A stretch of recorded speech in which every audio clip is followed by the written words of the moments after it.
សួរបងប្អូនថ្ងៃនេះខ្ញុំបានមកចិត្តប្រាសាទតាទួតគឺនៅទីនេះគេគិតនឹងកែថ្មីស្អាតមែនទែនហើយស្ងៀមស្ងាត់ណាបងប្អូននៅខាងនោះប្រាសាទនាងលាក់ប៉ុន្តែខ្ញុំចូលមកទីនេះនៅក្នុងនេះគឺស្អាតណារៀបចំក្បាច់រចនាគឺស្រស់មែនទែនហើយមើលទៅទេសភាពនេះគឺស្អាតណាពុកម៉ែបងប្អូនគ្មានអីដែលអាចប្រៀបផ្ទឹមបានណាអូយខ្ញុំ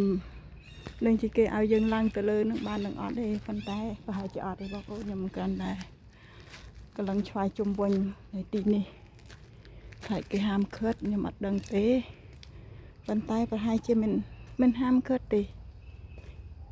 មិនហ៊ានឡើងទៅលើព្រោះអីទីនេះទុបមិនសាងសង់ថ្មីដែរទុបហើយអញ្ចឹងណានេះបាច់រចនាស្រស់ស្អាតខ្ញុំចូលមកដល់ទីនេះគឺខ្ញុំមានអារម្មណ៍ថាsurprise មែនទែនហើយស្ងៀមស្ងាត់មានអារម្មណ៍តែខ្ញុំសុំឡើងតិចនឹងយ៉ាងណាដែរបងប្អូនគ្រាន់តែ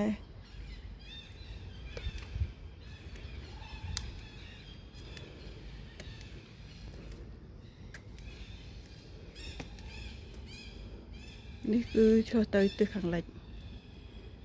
ឡើងដល់ទីនេះគឺស្រស់ស្អាតនៅខាងនោះគឺប្រាសាទតាទួត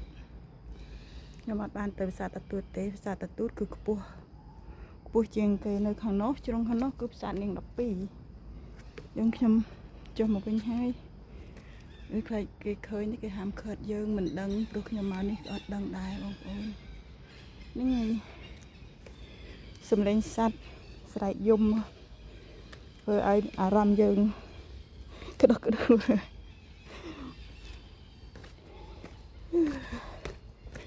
ខ្ញុំដើរឆ្វែជុំវិញប្រាសាទតែជាបងប្អូនខ្លះអត់បានមកទស្សនានៅទីនេះទេគាត់អត់ដឹងអញ្ចឹងណាគាត់លេងតែនឹងពលានជួលដំរីតែប៉ុណ្្នឹងឯងខ្លះក៏អត់បានដឹងហើយក៏អត់បានមកដែរនេះគឺស្អាតហើយវាស្តៀងបែបរចនាគឺស្តៀងនៅប្រាសាទបន្ទាយស្រីវាជិបជ្រុងទាំងអស់គឺមានអប្សរាជ័យវរ្ម័នអញ្ចឹងណាមើលទៅស្អាតមែនតើ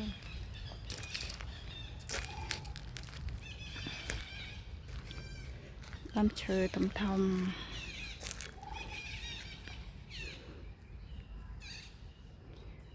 wow I'm using this spray ទីធ្លាមិនសូវធំប៉ុន្មានទេ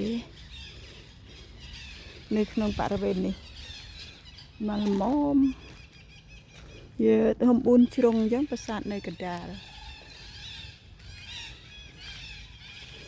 នេះសំណាក់ដែល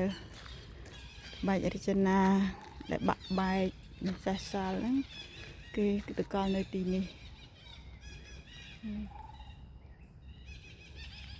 នេះប្រាសាទនាងលាក់គឺនៅខាងនោះ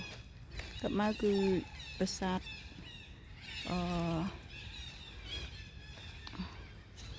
ខ្ញុំនិយាយមិញហ្នឹងក៏ភ្លេចទៅប្រាសាទតាទួតនៅខាងនោះគឺខ្ពស់ប្រាសាទតាទួតខ្ពស់ជាងគេ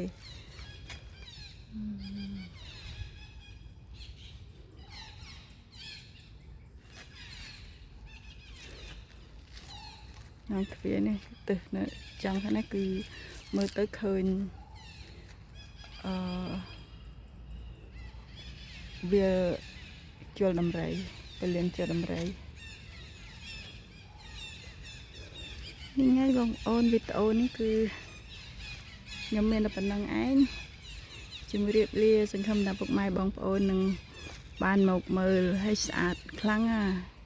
ស្អាតមែនទែន